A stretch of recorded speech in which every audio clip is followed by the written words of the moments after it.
सागर स्थित Rani Durgavati tiger reserve के core area में एक नर बाघ का शव मिलने से वन विभाग में हड़कंप मच गया। यह बाघ बीते माह कान्हा टाइगर रिजर्व से लाया गया था। प्रारंभिक जांच में बाघ की मौत टेरिटोरियल फाइट में होने की आशंका जताई जा रही। जानकारी के अनुसार रानी दुर्गावती टाइगर रिजर्व की मोहाली रेंज अंतर्गत मानेगांव बीट के कौर क्षेत्र में वन विभाग को सूचना मिली कि एक बाघ मृत अवस्था में पड़ा है। सूचना मिलते ही टाइगर रिजर्व की टीम मौके पर पहुंची और जांच शुरू की। मृत बाघ की उम्र लगभग 3 से 4 वर्ष बताई जा रही है और वह नर बाघ था। बताया गया कि यह वही बाघ है जो बचपन में अपनी मां से बिछड़ गया था। बाद में उसे रेस्क्यू कर री वाइल्डिंग प्रशिक्षण दिया गया। जंगल में शिकार और प्राकृतिक परिस्थितियों के अनुकूल बनने के बाद 18-19 जनवरी की दरमियानी रात उसे रेडियो कॉलर लगाकर कोर एरिया में छोड़ा गया था। तब से टाइगर रिजर्व की टीम लगातार उसकी निगरानी कर रही थी। वन विभाग के अधिकारियों के मुताबिक पिछले 2 दिनों से बाघ की लोकेशन एक ही स्थान पर मिल रही थी, जिससे आशंका बढ़ी। गश्ती दल को मौके पर भेजा गया। यह बाघ मृत अवस्था में पाया गया। डीएफओ रजनीश कुमार सिंह ने बताया कि घटनास्थल के आसपास दूसरे बाघ के पगमार्क मिले हैं, जिससे टेरिटोरियल फाइट की संभावना जताई जा रही है। फिलहाल मृत बाघ का पोस्टमार्टम विशेषज्ञ डॉक्टरों के पैनल द्वारा टाइगर रिजर्व परिसर में किया जा रहा है। सर, टाइगर रिजर्व में एक बाघ का शव मिला है, क्या मामला है सर पूरा? जी तो कल हमारी जो मॉनिटरिंग टीम थी, एक टाइगर है जिसको 18 और 19 तारीख की दरमियानी रात को कान्हा से लाकर यहाँ पे वीरांगना दुर्गावती टाइगर रिजर्व के कोर एरिया में रिलीज़ किया गया था। उसको रेडियो कॉलर भी पहनाया था और हमारी टीम उसको लगातार फॉलो कर रही थी। बट जब भी कोई टीम रेडियो कॉलर टाइगर को फॉलो करती है तो कई लोगों को ऐसा भ्रम है कि वो टाइगर को देखती रहती है। टाइगर को नहीं देखती है।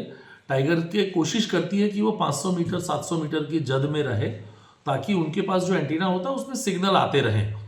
तो ऑब्वियसली जंगल में तो 10-20 मीटर से दूर देखना संभव नहीं होता है। बट हमारी टीम को मालूम था कि उनसे लगभग 500 मीटर की रेडियस में या 700 मीटर की रेडियस में वो बाघ है। और विगत दिनों से जब से ये आया था तो बहुत ज़्यादा मूवमेंट नहीं करता था ये बाघ।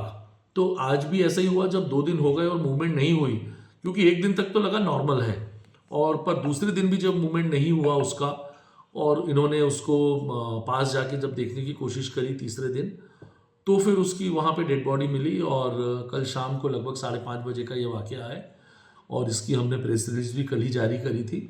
और आज सुबह सुबह जो वरिष्ठ वन्य प्राणी चिकित्सक हैं पन्ना टाइगर रिजर्व के, डॉक्टर संजीव गुप्ता, वो आ गए थे। और राष्ट्रीय बाघ संरक्षण प्राधिकरण ने एक एक्सपर्ट डॉक्टर हैं डॉक्टर प्रशांत देशमुख, उनको भोपाल से भेजा था।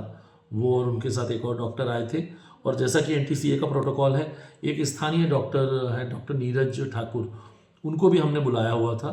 तो ये 3 या कहूँ 4 डॉक्टर्स की टीम ने आज वो पीएम को करा। और हमारे जो सीएफ साहब हैं रिपुदमन साहब, वो भी एनटीसीए का प्रोटोकॉल है कि सीएफ का रहना चाहिए वहाँ पे।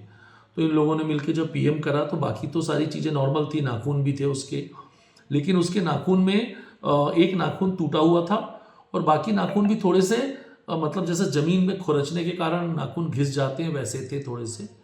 और मेन जो उसका स्कल था, सर का जो हिस्सा है, ये टूटा हुआ था पूरा। इसमें दांत के केनाइन के निशान भी थे और एक केनाइन आँख में भी घुसा हुआ था। तो उस तरह से करके किसी और नर टाइगर जिसके पगमार्क भी वहाँ पे मौके पे हमें दिखे थे, उसके द्वारा इसे घायल किया गया होगा और इसकी बाद में डेथ हो गई होगी। तो ये है अभी तक का तो इसमें इंफॉर्मेशन। इसको टेरिटोरियल फाइट मान के चलेंगे? हाँ, नॉर्मली टाइगर में ये बहुत कॉमन बात है कि टाइगरों में टेरिटोरियल फाइट होती है। और जो उस एरिया का नर बाघ है उसने अपने एरिया को बचाने के लिए और इस बाघ ने उस एरिया को कब्जाने के लिए कोशिश करी हो गई और इसकी हार हुई और उसने जो एग्जिस्टिंग टाइगर है उसने इसको मार दिया होगा। रिपोर्ट आने के बाद ही मौत के वास्तविक कारणों का खुलासा हो सकेगा। इस घटना ने वन्यजीव संरक्षण की चुनौतियों को एक बार फिर उजागर कर दिया। सागर से रोहित अहिरवार की रिपोर्ट।